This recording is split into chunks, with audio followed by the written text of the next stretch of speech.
If you listened to episode 85, where we actually talked about understanding your menstrual cycle, hormones, energy, and what every mom should know, then you know that your menstrual cycle is more than just your period. It is a vital sign of your health, and that is so cool. But today, I want to answer the question I know so many of you are asking. How do I actually support my hormones in real life without changing my workouts every week, cutting carbs or other food groups, obsessing over tracking, or adding in more stress to your daily life as a busy mom? That's exactly what we're going to be talking about today in this episode. So let's get into it. Feeling exhausted, overwhelmed, or like you've lost yourself in the postpartum chaos? Whether you're 4 weeks postpartum, 2 years in, or done having babies, you deserve to feel like yourself again. Hey mama, I'm Val, a functional sports dietitian, postpartum fitness coach, and a mama who understands exactly what you're going through. Welcome to the Strong and Nourished Mama podcast, where you'll find simple, science-backed strategies to heal your core, rebuild strength, and restore your energy without the overwhelm. If you're ready to go from depleted to strong, nourished, and unstoppable, you're in the right place. Let's dive in. Welcome back to the Strong and Nourished Mama podcast. I'm your host, Val Warner, sports dietitian and strength coach for mamas. And the show is all about helping you feel strong, nourished, and energized in motherhood in ways that actually fit in real life. Before we dive in, I want to quickly share something a listener recently said about the show. Amber wrote, "I love how each episode feels like I'm having a conversation with my best friend. Easy to follow, relatable, and educational." And honestly, that means everything to me, Amber. Thank you so much for, one, saying those beautiful, kind words, and also taking the time to write a review. I totally appreciate that, because that's exactly how I want this space to feel. I want it to feel supportive. I want it to feel real and practical for busy moms. If you're ready to take this beyond the podcast, enrollment is now open for my Strong, Nourished, and Energized Mom Method program, my 8-week group coaching program for moms who want to rebuild strength, heal their core and pelvic floor, fuel their bodies without dieting, and finally feel consistent with habits that actually fit real life. Inside the program, we focus on the foundations that support hormonal health, energy, postpartum recovery, not just these quick fixes or extremes. You can learn more and save your spot at wellnessbyval.com/program. All right, let's get back into today's episode. Before we jump into the science of all of this, which I totally love talking about, I want to quickly anchor us in what we talked about last week. So in episode 85, we walked through what the menstrual cycle actually is. So it's not just your period, it's more than that. It's a full hormonal rhythm happening throughout the month. We talked about ovulation, progesterone, energy availability, and why your cycle is really considered a vital sign of health. So just like heart rate and blood pressure, respiratory rate and temperature, your menstrual cycle is actually looking into what is going on with your body. It's this vital sign, something that's giving us really important information. So today isn't about micromanaging your hormones or changing everything you do week by week based on where you are in your phase. Bleeding phase, follicular phase, ovulation, high hormone phase, luteal phase. It's really about understanding how to support your body in real life, no matter where you are in your journey. Because after that episode, I guarantee some of you had thoughts like, okay, now what do I actually do with this information?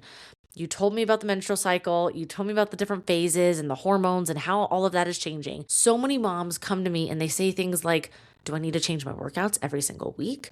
Should I stop lifting during certain phases? I'm still breastfeeding. What do I do? I haven't got my period yet since I had my babe. Am I messing up my hormones by training too hard? Should I cycle sync my meals, my workouts, seed cycling? So you may have heard that on social media too, where you eat different seeds throughout the month of every menstrual cycle. And I don't blame you for having those questions, because social media, I blame social media for a lot of things. Social media makes hormone health feel fragile. Like you can break it if you don't do everything perfectly. And that's stressful. That's actually not helping your hormones at all. I've had postpartum moms who are finally building consistency with strength training and fueling their bodies. And then they see a reel or a TikTok telling them they should completely switch routines every 2 weeks or even every week, depending where they are in their cycle. And suddenly they're second guessing everything. And they start to wonder, am I hurting myself? Should I slow down? Should I be doing something totally different? I'm in my luteal phase. Should I be lifting weights or should I be doing yoga and just walking? And that's exactly why I wanted to record this episode, especially right after the episode where we talked about the menstrual cycle. So if you haven't listened to that episode, you can listen to it after this one. It's episode 85, where we dive into what the menstrual cycle is and why it is a vital sign for your health. Now, because hormones absolutely matter, sex hormones, all hormones within the body, and your cycle gives valuable information, the way hormone support is being presented online right now is often confusing. It's very extreme, and it's not necessarily backed by strong research at all. So today we're going to clear that up and we're going to talk about what actually matters so that as a mom, as a woman, you can just make your life that much easier and simpler. I think a big reason this feels so confusing right now is because of what we're constantly seeing, right? So I mentioned social media, what we're seeing on that, or even like anywhere in any space, not just social media, but in the actual media, whether that's something that you're reading online or something that you're seeing on television. You scroll and you hear things like you should only do intense workouts in the follicular phase. I talked a little bit about this in the previous episode. You shouldn't lift heavy in the luteal phase. That's your high hormone phase. You shouldn't lift really heavy. You shouldn't go super intense. You need completely different workouts every 2 weeks. You should change how you eat depending on the day of your cycle, the week of your cycle. And it starts to make your body feel fragile, like I said, and it makes it feel like you're doing something wrong.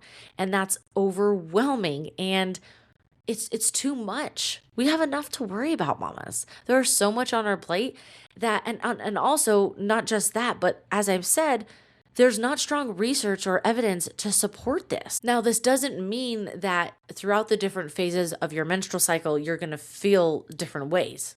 Obviously, of course, especially depending on what's in your environment and what's going on. So it makes sense. And some luteal phases for me, the weights feel heavier. I feel slower. I'm like, okay, this didn't feel heavier 2 weeks ago. It's feeling heavier now. I'm a little bit tired. I don't feel as explosive or that I recovered as well, but I still train. It's not that I'm not training, I'm not lifting weights because I can't gain muscle or build strength, because you totally can, even if it's your high hormone phase. Other months in my luteal phase, I've hit a deadlift PR. I've done this twice, before I got pregnant and then probably a year after. I was able to lift and PR my deadlift weight, and it felt great. And guess what? My period was going to start in like 3 or 5 days. Like, that's awesome. So the exact time social media says I should be backing off, I actually felt good. So the takeaway isn't that your body is unpredictable. It's that your body is adaptable and it's very flexible. And we have to be able to understand and listen to what our body is communicating with us. Because if you do feel, no matter where you are in your cycle, if you feel tired and sluggish and slow and the weight feels heavier, let's pay attention to that. What's going on with sleep? What's going on with nutrition? What else is going on in our busy lives? And the goal isn't to constantly restart your routine based on a calendar. That's not the goal. It's really to understand what's happening and adjust support, not abandon consistency. It is really hard to stay consistent. And so when we're finally getting the hang of that, and then all of a sudden we see something like, oh, you need to change things up based on where you are in your cycle, it makes it even more difficult, and we abandon that consistency. So before we talk about what actually helps your hormones, let's quickly look at what the research really says about training across the menstrual cycle. Most popular cycle syncing protocols, that's probably what you're going to see online, are not strongly supported by the research. In fact, newer research is showing the opposite of what social media trends are claiming. Studies indicate that women can build strength and adapt to training across the entire menstrual cycle. Yes, this is true. I know it's true whether I read the research or not, because I can feel it physically. When training stimulus and volume are consistent, we can still build strength and adapt to that training. It's not just one optimal phase. It's not like your body's like, okay, you're in your high hormone phase. It's the luteal phase. Estrogen and progesterone are high. You cannot build strength. You cannot adapt to your training. That is not the case. Look at professional athletes. Research published through the National Institute of Health has actually shown that lean mass and strength adaptations, they occur regardless of the cycle phase when training is properly structured. So of course, we want a good program It's built on progressive overload. The program is actually structured in a way that you can increase lean mass, skeletal muscle mass, and help improve those strength adaptations. For sure, we can do this. That is awesome. So the idea that women must avoid lifting during certain phases or dramatically change training every week simply isn't supported by strong evidence. It's not. Now, does that mean every woman feels identical every week? No, definitely not. And especially month to month, cycle to cycle, it's going to be different for yourself and then of course from your friends and other moms. Individual symptoms, your energy, your recovery, it matters. It totally matters. And we're going to talk about how to support these different areas today.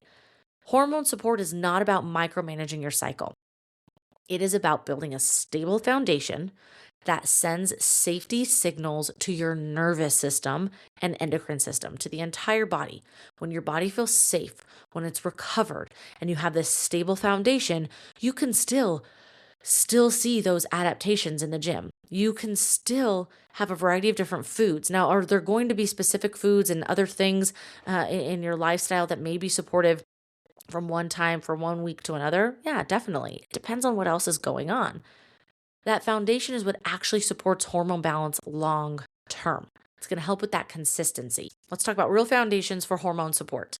If you remember one thing from this episode, let it be this: hormones respond to your environment, not just your supplements, not just your workouts, not just food alone. They respond to daily signals. And the biggest foundations I focus on with the moms that I'm working with are energy availability, having enough energy on board, blood sugar stability, because that's so important as a busy mom, recovery and sleep. We're already not getting a lot of sleep right now, mamas. Whether your kid is 6 months, whether your kid is probably 4. I have a 2.5-year-old and sleep is up and down and all around. Stress load management. So it's not just what's going on in the house, but work and other things that are coming into your life. And then consistent movement and strength training. So those are the things that we focus on: energy availability, blood sugar stability, recovery and sleep, stress load management, and consistent movement and strength training. The basics are going to matter more than any trendy protocol. And staying consistent with those basics, listening and understanding what your body is communicating with you, that is what's really going to be supportive long term. Let's dive into nutrition support without overcomplicating it. And I'll share a personal story because this obviously is going to show up in my own life. There are weeks in my cycle where I notice I am hungrier. I'm like, oh my gosh, give me all of the food, especially around ovulation and into the luteal phase. So the luteal phase is about the 2 weeks before your next period. It's the high hormone phase. And old diet culture brain comes in, the devil on the shoulder comes in and says, why are you eating more? You should be tightening it up. You shouldn't be eating this. This is bad. Don't do that. And sometimes it's really easy to listen to that devil on your shoulder, diet culture on your shoulder.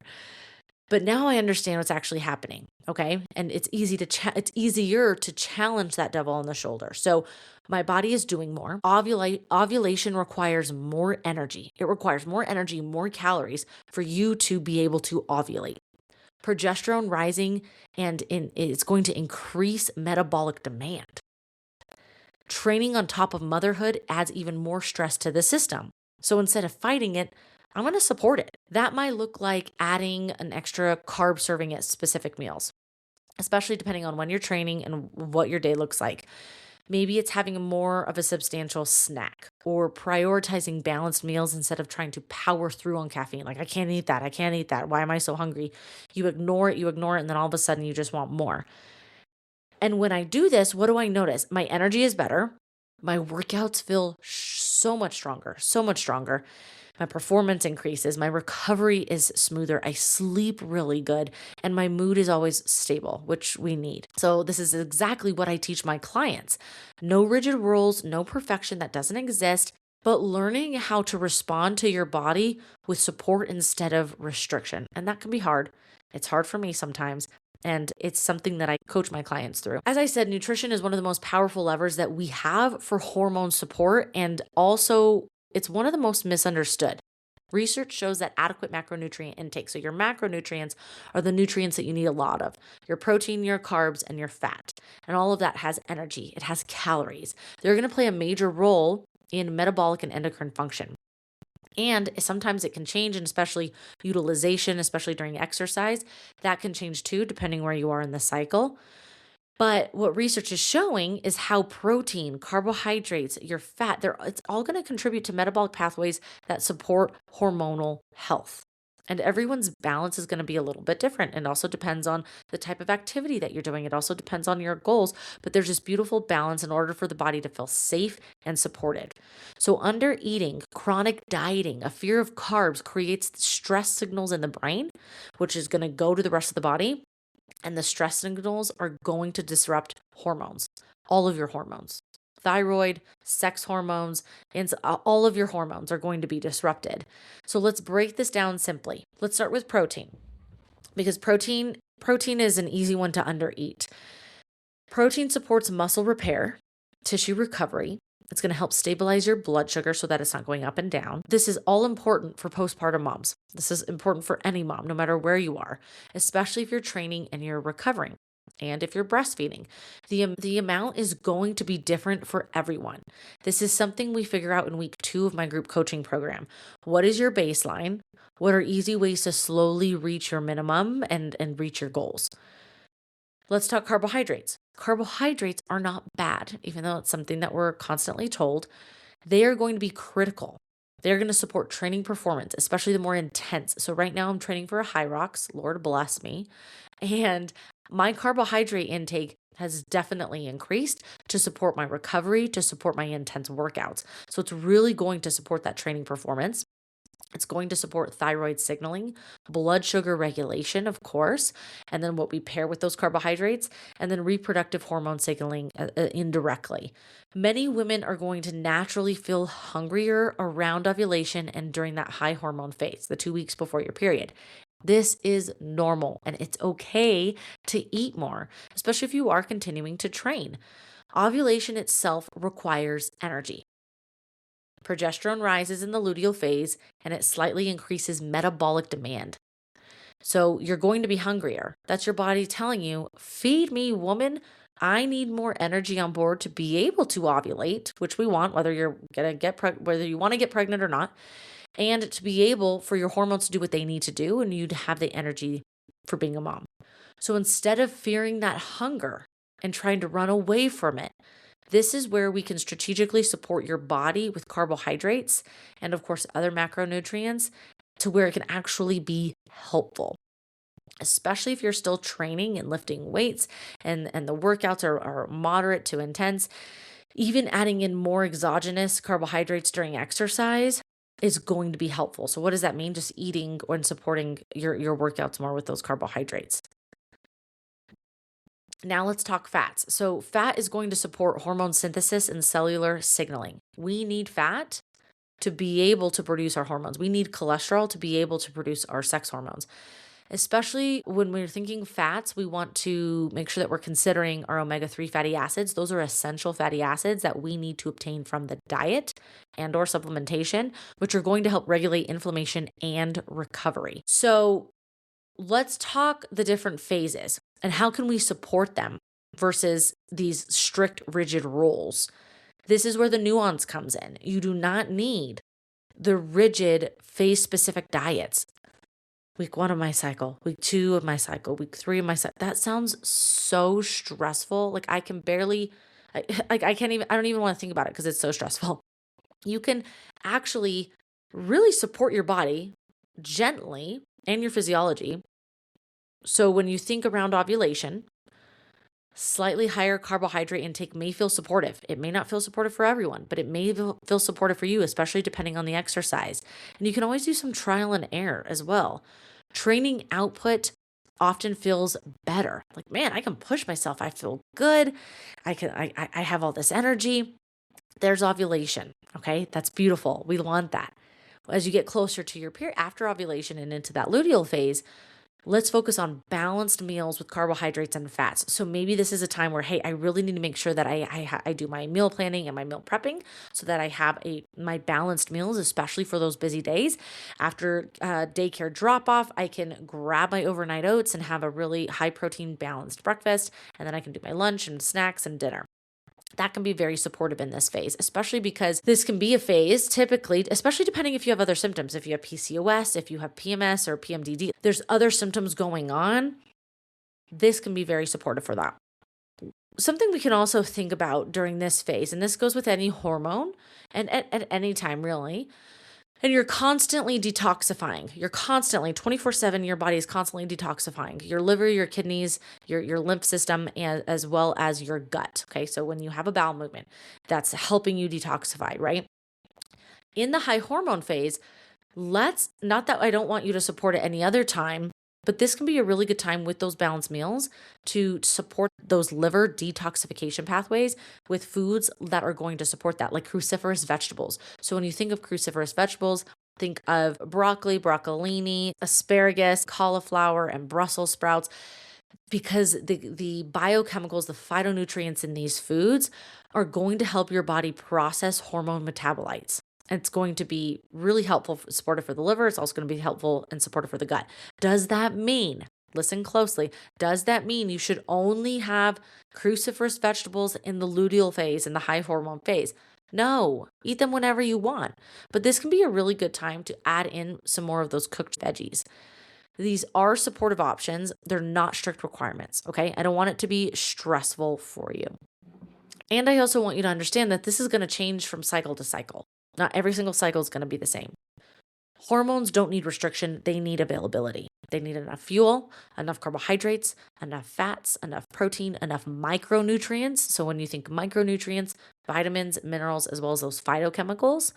And this is what's going to allow your endocrine system to operate properly. This is what's going to help support the entire menstrual cycle from the beginning when you start bleeding to the very end before your next period.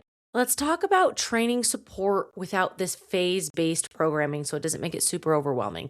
So we know that you can absolutely build strength and build muscle in all phases of your cycle, no matter where you are in your cycle. You don't need to stop lifting in your luteal phase if you don't want to. You don't need to switch to only walking every 2 weeks. You don't need to fear consistency. In fact, when it comes to building strength, when it comes to weightlifting, when it comes to improving our habits, that's the name of the game, consistency. That's what matters most, especially progressive overload over time with your training, proper recovery with what you're doing. So making sure that you're sleeping enough, making sure that we're managing stress, making sure that we're fueling enough for recovery, and that we're also getting adequate fuel throughout the day, and then listening to fatigue signals. That's really important. So your performance may fluctuate slightly. That's normal, but adaptation happens across the cycle. One smart training plan supported by recovery beats 4 complicated ones. Because then you have to figure out, okay, well, where am I at now? And then I can't eat this, I can't eat that. That's bad, that's good. And that turns it into a more negative mindset than anything. And this is something that I notice in my training as well. So on days where I go to the gym underfueled, maybe I rush out the door, I skipped something, or typically I only have a banana before I go to the gym, but there's some mornings that I need more. I need a banana and my pumpkin muffin. And that's okay. But if I didn't eat earlier in the day, depending on when I'm training, or if I didn't eat enough the day before, or even earlier enough in the day to where that impacts my sleep. So I'm going to bed and I'm going to bed hungry. My workouts are going to feel heavier. That's going to negatively impact my sleep. My energy drops faster, and my recovery is definitely going to take longer. But when I'm intentional about fueling, which it takes purposeful thinking. It doesn't have to be this perfect thing, but we do have to plan. We have to plan. So when I'm intentional about fueling, especially when it comes to carbs around my training, the more intense the training session is, my strength feels more stable. I feel like I can push myself a little bit more. My sets feel stronger, and I don't feel as wiped out afterward. And that's a big important reminder for us moms. Strength training isn't just what happens in the gym. We've talked about this in a previous episode. It's about what you do before and after. Fueling is part of training. Recovery is part of training. Rest is part of training. It's not just the reps. And you can still build your strength and improve performance no matter where you are in your menstrual cycle. Now, sleep and stress have massive hormonal impact as well. So, deep sleep, when you get into your deep sleep, which is one of the phases of sleep, that's going to support growth hormone, recovery, insulin sensitivity, your nervous system regulation. You're going to wake up more physically recovered. And that's going to support, of course, your workouts and all the things that you have to do as a mom.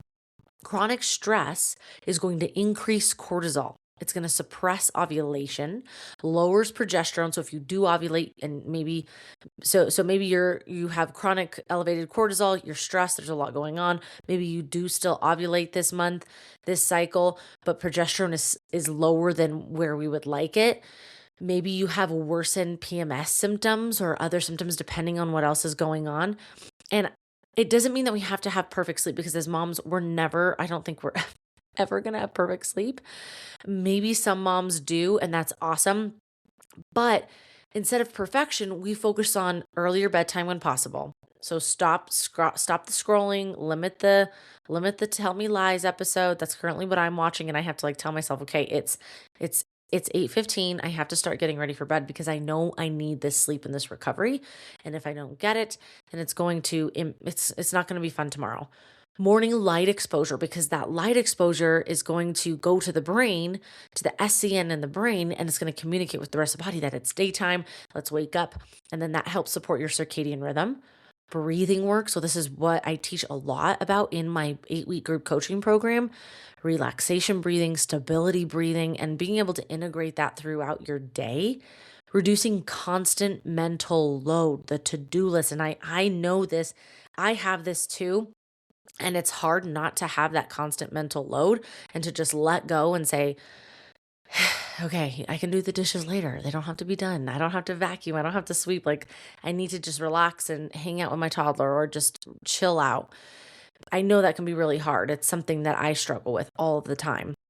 Creating simple wind down routines. So even if it's just 5-10 minutes of foam rolling, stretching, breathing, reading, whatever it is that's going to help down regulate your nervous system, that actually is going to help support sleep and your hormones. So melatonin is a hormone and a very powerful antioxidant that helps us go to sleep and stay asleep. Cortisol is the opposite hormone, and cortisol gets us out of bed. And so we're not just talking sex hormone balance with our menstrual cycle. Our menstrual cycle is going to affect every other hormone and system within the body. So these simple changes are going to compound on one another. I'll be honest, sleep and stress management are the hardest parts as a mom. The hardest parts. There are seasons, times, weeks, months where my sleep isn't ideal. My baby wakes up, schedules shift, life happens. There's other points where it's great and I feel amazing and I can feel the difference, especially when I'm not getting that consistent sleep or it just isn't ideal. My patience is lower, my energy dips faster, my workouts feel harder, my hunger cues feel a lot louder. And that all makes sense physiologically. So instead of expecting perfection as a mom, I've learned to adjust support, because stress and sleep are the hardest to control as a mom. We can definitely support them. How can we adjust that, especially when things are a little bit more difficult? So that might mean going to bed earlier instead of scrolling, like I said. And that's really hard because that's your time to just mindlessly just chill out or watch your show. This is a time of doing short breathing reset before bed. Last week, I could just feel it. I just had all this stress and I also felt like I was getting sick. And so my husband was with our toddler in the living room after bath. I was in my room and I put on a guided meditation. I laid on my back with my legs up and I just was breathing I did it for 10 minutes. And it was so powerful. It helped me relax so much that I was able to be patient when I went back in to put my toddler to bed. Taking a walk outside in the morning sunlight or throughout the day when you have time, or choosing a lighter training day when your nervous system feels tired. So if you come to a day where you're tired, your nervous system feels tired, things are just off, Give yourself grace no matter where you are in your cycle. Give yourself grace and know that, hey, you can do something a little bit different. You can still train, but maybe it's lighter. Maybe it's not as heavy. Maybe it's less intense. Maybe it's a walk instead of what you had planned. So these small decisions, they don't look flashy or sexy, but they matter a lot for our hormone regulation and our recovery. Sometimes lifestyle changes are enough. They are going to impact tremendously on the entire system and our entire body, but sometimes they're not enough. And sometimes they are, sometimes they're not. Signs that you may need a deeper evaluation, especially after we go over the foundations and we shift things with your lifestyle, missing or disappearing cycles, severe PMS before you get your period, spotting. So whether it's spotting before before your period starts, or you have mid cycle spotting, very short luteal phase, and so maybe that's less than 10 days, persistent fatigue, hair loss, cold intolerance, irregular cycles postpartum. So maybe your cycles are shifting. So it's normal for them to shift a little bit, especially in terms of length. But if you're noticing like, man, this one was 40 days and this one was 25 days and this one was 60 days, or they keep getting longer and longer, this is where labs can be helpful.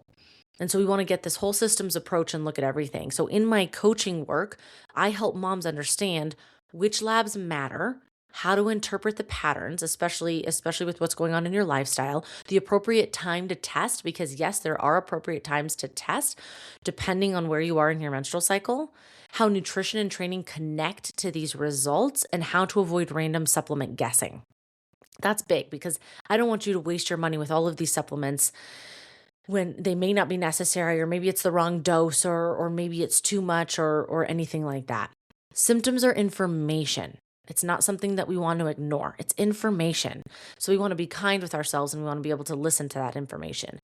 I also want to normalize something that I see constantly with postpartum mamas, and it's something that I've experienced myself. After having a baby, so many women expect their bodies to bounce back hormonally, physically, mentally, the same way social media shows this physical bounce back.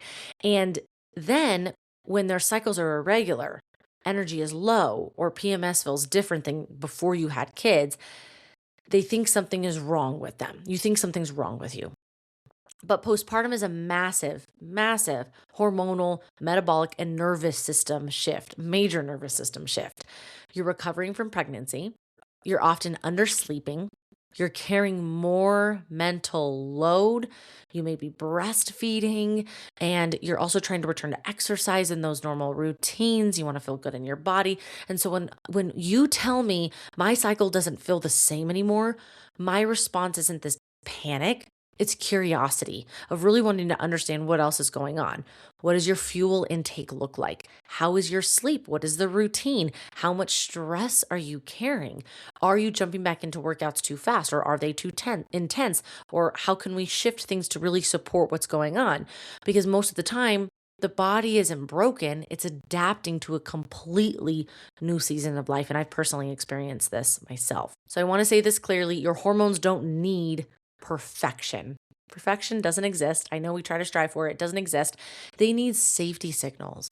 Our body, our brain needs safety signals so that the rest of the body can feel okay. So that's enough fuel. That's enough energy and nutrition on board. That's enough rest. It's okay to rest. I know how hard that can be. Consistent movement as well as structured movement. So it's walking as well as resistance training and cardio. I think a variety of movement is also beautiful. Lower stress load. And this is how your body's going to start to trust that it's safe to be able to regulate again. And it's very powerful, and it's something that I'm seeing right now. So as I'm coaching and as I'm saying this, this is something that I'm personally working on right now with you. So let's summarize. You don't need to overhaul your workouts. When it comes to your menstrual cycle, you don't need to change everything that you're doing with what you're eating and how you're moving and all of your routines week by week, depending on the phase that you're in. The foundations are going to matter more than micromanagement. In fact, that can be a little bit stressful. Fuel and recovery drive hormone health. So do we have enough nutrition on board? Do we have enough energy on board? Are we recovering adequately physically, mentally, emotionally? And what symptoms are coming up? Because that's feedback. And then also knowing that there is support. There's support that exists and you're not broken. Your body is communicating with you, and we just need to listen and then kind of put those puzzle pieces together. If you're ready to stop guessing and want structured support with strength training, fueling, recovery, and postpartum healing, I would love to work with you inside my Strong, Nourished, and Energized Mom Method program. It is an 8-week group coaching program where we get to work together, and I cannot wait to see you inside the program. So you can go to wellnessbyval.com/program to learn more and save your spot. Thank you so much for being here, Mama, and I'll see you next week.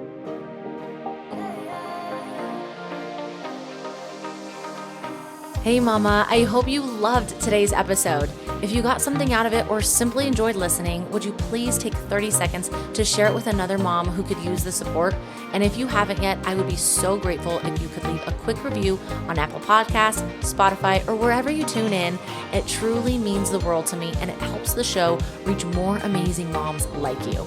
All right, time to go chase my toddler around. Stay strong and nourished, and I'll be back on Monday with another episode. Talk soon.